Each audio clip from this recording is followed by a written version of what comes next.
2 Samuel chapter 1. After the death of Saul, when David had returned from the slaughter of the Amalekites, and David had stayed 2 days in Ziklag, on the third day, behold, a man came out of the camp from Saul, with his clothes torn and earth on his head. When he came to David, he fell to the earth and showed respect. David said to him, "Where do you come from?" He said to him, "I have escaped out of the camp of Israel." David said to him, "How did it go? Please tell me." He answered, "The people have fled from the battle, and many of the people also have fallen and are dead. Saul and Jonathan his son are dead also." David said to the young man who told him, "How do you know that Saul and Jonathan his son are dead?"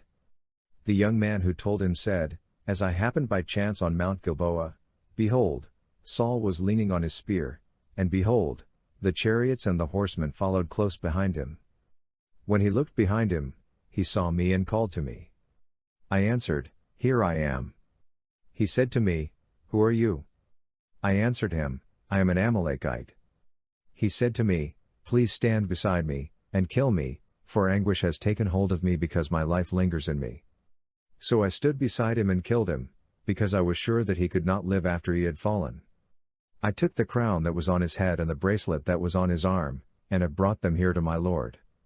Then David took hold on his clothes and tore them, and all the men who were with him did likewise.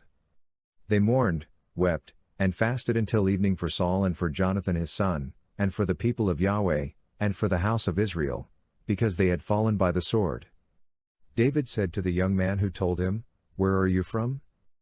He answered, "I am the son of a foreigner, an Amalekite." David said to him, "Why were you not afraid to stretch out your hand to destroy Yahweh's anointed?"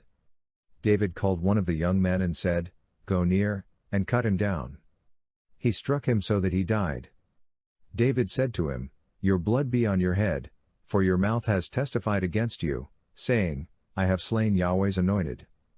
David lamented with this lamentation over Saul and over Jonathan his son, and he commanded them to teach the children of Judah the song of the bow. Behold, it is written in the book of Yashar, "Your glory, Israel, was slain on your high places. How the mighty have fallen. Don't tell it in Gath. Don't publish it in the streets of Ashkelon. Lest the daughters of the Philistines rejoice. Lest the daughters of the uncircumcised triumph. You mountains of Gilboa, let there be no dew or rain on you, and no fields of offerings, for there the shield of the mighty was defiled and cast away, the shield of Saul was not anointed with oil. From the blood of the slain, from the fat of the mighty, Jonathan's bow didn't turn back. Saul's sword didn't return empty. Saul and Jonathan were lovely and pleasant in their lives. In their death, they were not divided. They were swifter than eagles. They were stronger than lions. You daughters of Israel, weep over Saul, who clothed you delicately in scarlet, who put ornaments of gold on your clothing. How the mighty have fallen in the middle of the battle. Jonathan was slain on your high places. I am distressed for you, my brother Jonathan. You have been very pleasant to me. Your love to me was wonderful, surpassing the love of women. How the mighty have fallen, and the weapons of war have perished. 2 Samuel chapter 2. After this, David inquired of Yahweh, saying, "Shall I go up into any of the cities of Judah?" Yahweh said to him, "Go up." David said, "Where shall I go up?" He said, "To Hebron." So David went up there with his 2 wives, Ahinoam the Jezreelitess, and Abigail the wife of Nabal the Carmelite. David brought up his men who were with him, every man with his household. They lived in the cities of Hebron. The men of Judah came, and there they anointed David king over the house of Judah. They told David, "The men of Jabesh Gilead were those who buried Saul." David sent messengers to the men of Jabesh Gilead, and said to them, "Blessed are you by Yahweh, that you have shown this kindness to your lord, even to Saul, and have buried him. Now may Yahweh show loving kindness and truth to you. I also will reward you for this kindness, because you have done this thing. Now therefore let your hands be strong, and be valiant, for Saul your lord is dead, and also the house of Judah have anointed me king over them." Now Abner the son of Ner, captain of Saul's army, had taken Ishbosheth the son of Saul and brought him over to Mahanaim. He made him king over Gilead, over the Asherites, over Jezreel, over Ephraim, over Benjamin, and over all Israel. Ishbosheth, Saul's son, was 40 years old when he began to reign over Israel, and he reigned 2 years. But the house of Judah followed David. The time that David was king in Hebron over the house of Judah was 7 years and 6 months. Abner the son of Ner, and the servants of Ishbosheth the son of Saul, went out from Mahanaim to Gibeon. Joab the son of Zeruiah and David's servants went out, and met them by the pool of Gibeon, and they sat down, the one on the one side of the pool and the other on the other side of the pool. Abner said to Joab, "Please let the young men arise and compete before us." Joab said, "Let them arise." Then they arose and went over by number, 12 for Benjamin and for Ishbosheth the son of Saul, and 12 of David's servants. They each caught his opponent by the head and thrust his sword in his fellow's side, so they fell down together. Therefore that place in Gibeon was called Helkoth Hazurim. The battle was very severe that day, and Abner was beaten, and the men of Israel, before David's servants. The 3 sons of Zeruiah were there, Joab, Abishai, and Asahel. Asahel was as light of foot as a wild gazelle. Asahel pursued Abner. He didn't turn to the right hand or to the left from following Abner. Then Abner looked behind him and said, "Is that you, Asahel?" He answered, "It is." Abner said to him, "Turn away to your right hand or to your left, and grab one of the young men, and take his armor." But Asahel would not turn away from following him. Abner said again to Asahel, "Turn away from following me. Why should I strike you to the ground? How then could I look Joab your brother in the face?" However, he refused to turn away. Therefore Abner with the back end of the spear struck him in the body, so that the spear came out behind him, and he fell down there and died in the same place. As many as came to the place where Asahel fell down and died stood still. But Joab and Abishai pursued Abner. The sun went down when they had come to the hill of Almah, that lies before Giah by the way of the wilderness of Gibeon. The children of Benjamin gathered themselves together after Abner and became one band, and stood on the top of a hill. Then Abner called to Joab, and said, "Shall the sword devour forever? Don't you know that it will be bitterness in the latter end? How long will it be then, before you ask the people to return from following their brothers?" Joab said, "As God lives, if you had not spoken, surely then in the morning the people would have gone away, and not each followed his brother." So Joab blew the trumpet, and all the people stood still and pursued Israel no more, and they fought no more. Abner and his men went all that night through the Arabah, and they passed over the Jordan, and went through all Bithron, and came to Mahanaim. Joab returned from following Abner, and when he had gathered all the people together, 19 men of David's and Asahel were missing. But David's servants had struck Benjamin Abner's men so that 360 men died. They took up Asahel and buried him in the tomb of his father, which was in Bethlehem. Joab and his men went all night, and the day broke on them at Hebron. 2 Samuel chapter 3. Now there was long war between Saul's house and David's house. David grew stronger and stronger, but Saul's house grew weaker and weaker. Sons were born to David in Hebron. His firstborn was Amnon, of Ahinoam the Jezreelitess, and his second, Chileab, of Abigail the wife of Nabal the Carmelite, and the third, Absalom the son of Maachah the daughter of Talmai king of Geshur, and the fourth, Adonijah the son of Haggith, and the fifth, Shephatiah the son of Abital, and the sixth, Ithream, of Eglah, David's wife. These were born to David in Hebron. While there was war between Saul's house and David's house, Abner made himself strong in Saul's house. Now Saul had a concubine, whose name was Rizpah, the daughter of Aiah, and Ishbosheth said to Abner, "Why have you gone into my father's concubine?" Then Abner was very angry about Ishbosheth's words, and said, "Am I a dog's head that belongs to Judah? Today I show kindness to your father Saul's house, to his brothers, and to his friends, and have not delivered you into the hand of David, and yet you charge me today with a fault concerning this woman. God do so to Abner, and more also, if, as Yahweh has sworn to David, I don't do even so to him, to transfer the kingdom from Saul's house, and to set up David's throne over Israel and over Judah, from Dan even to Beersheba." He could not answer Abner another word, because he was afraid of him. Abner sent messengers to David on his behalf, saying, Whose is the land?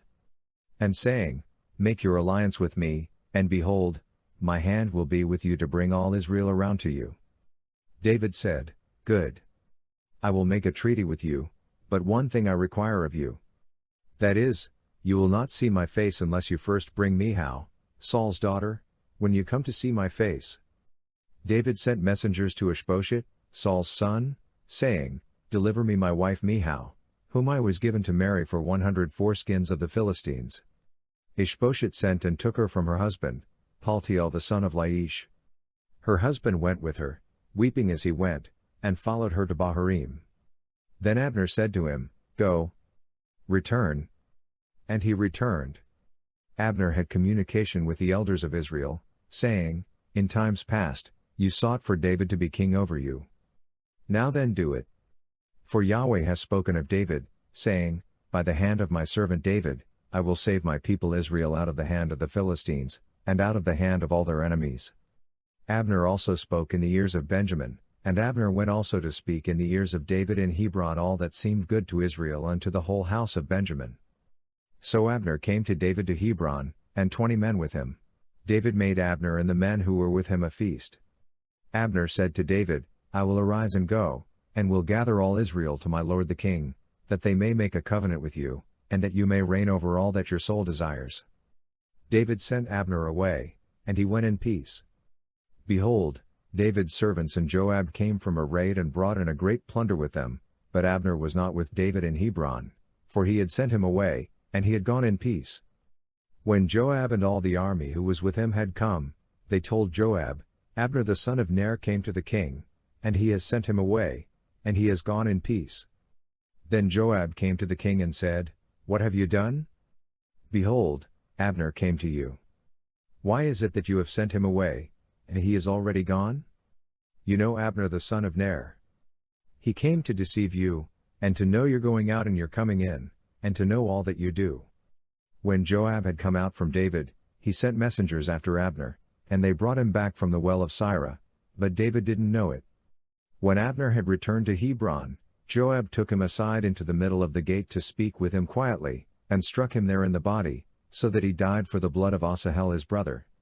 Afterward, when David heard it, he said, I and my kingdom are guiltless before Yahweh forever of the blood of Abner the son of Ner. Let it fall on the head of Joab and on all his father's house. Let there not fail from the house of Joab one who is a discharge, or who is a leper, or who leans on a staff, or who falls by the sword, or who lacks bread. So Joab and Abishai his brother killed Abner, because he had killed their brother Asahel at Gibeon in the battle.